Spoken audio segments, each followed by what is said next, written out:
It's honestly quite impressive how many people are out here praying to Sandrovich, praying to Daro for Akoya to be killed in this event. It's amazing. I'm stunned. Like, how is it that Akoya has so many haters? I've never seen anything like this. And I genuinely do think that all of this more or less started after his fight against Lu Tien, where it was confirmed that Akoya was, well, getting weaker. This kind of does make sense because he's getting older, he's been doing this for a long time, so naturally, Akoya can't keep this up going forever. Which is why Ryuki is kind of his successor. At least that's how Akoya sees it. But I think from that moment, my man lost every single one of his supporters, if he had any. And all of a sudden, just gained so many more enemies just waiting for the day for him to die. Which is pretty close, to be honest, because of what happened in this chapter. But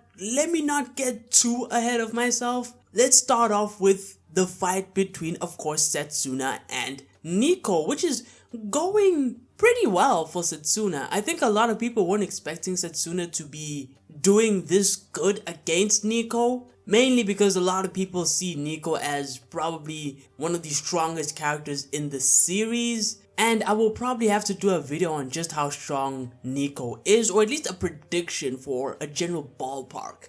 But it's pretty easy if you want a simpler version with less detail. Mutemba did say that Niko is about as strong as Edward, with the possibility of Edward being stronger than Niko. So all things considered, if we give Niko the benefit of the doubt, he should be around that tier of power, making Setsuna's performance against them pretty good actually. Doing better than what Ryan did against Edward, that's a fact. And we get to see some of Setsuna's improvements when it comes to his fighting, and that is his new spin on the blink, where he basically does a double blink, the first one being a fake out, which almost catches Niko off guard. Now granted, it's been like a few years since like Kengan Ashura, so you would kind of expect Setsuna to have innovated if he was trying to get stronger and had the goal of killing Niko. And so that much is to be expected.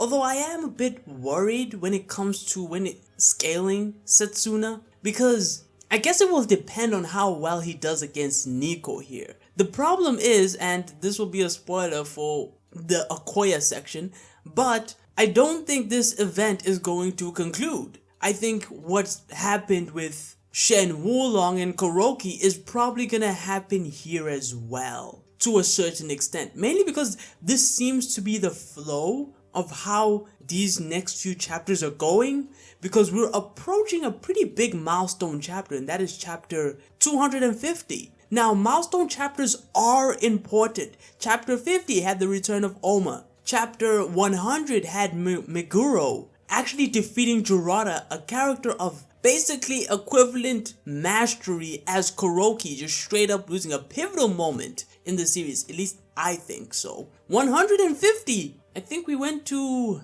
I forgot what happened in 150, to be completely honest. And I do know in chapter 200, we went to the inside. I think that it was either 150 and 200. My memory is pretty bad. But milestone chapters are very important, and I genuinely do think that the story is building up to something that is going to be pretty big. It might be that it's building up to the beginning of the match between Shen Wulong and Kuroki, because they're probably gonna pick Kuroki for that fight. But what I think this means, going back to this chapter, is that the events of this, I don't think there'll be any fatalities when it comes to this entire event. I think Setsuna will get away. I think Akoya will find a way to live, despite the fact that he is essentially in the presence of Gilbert Wu and William Wu. And that entire scene was sort of funny because he's out here just waiting for the slightest opening from Niko so that he can attack him. However, while he's stalking Niko, he doesn't even notice Edward and William get in. To make it even worse, they take a slice of cake and eat it. And only when they put their spoons on the plate, when you hear the plate, essentially Akoya hears the plate, that is the time in which Akoya actually notices that they're right behind him. That to me is pretty impressive on the part of William and Gilbert. Gilbert, we know, he is even better than Edward Wu.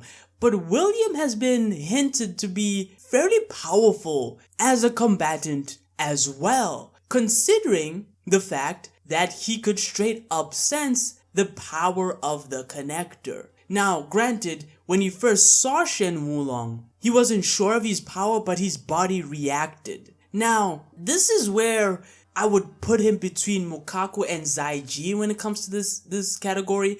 Cause Zaiji, he knows, like, we can see, he can even have an entire image of how strong Shen Wulong is. But Mukaku couldn't feel anything at all. And so William is like in the middle of this, where he's ignorant of his true strength, but his instincts aren't as ignorant. What this means is that I do think that William is probably around the tier of Mukaku, which is basically the same tier that Oma, Kuroki, and all these guys are in. I think it's safe to say that he's around that tier of strength. I might be being a bit too generous here, but that's what I genuinely think when it comes to judging how strong William Wu might be. Which means that, of course, Akoya is in pretty big trouble, although he is wearing the suit with increased durability and mobility on his side. I hope he uses that shit to survive. Although it's going to be a pretty big problem because we know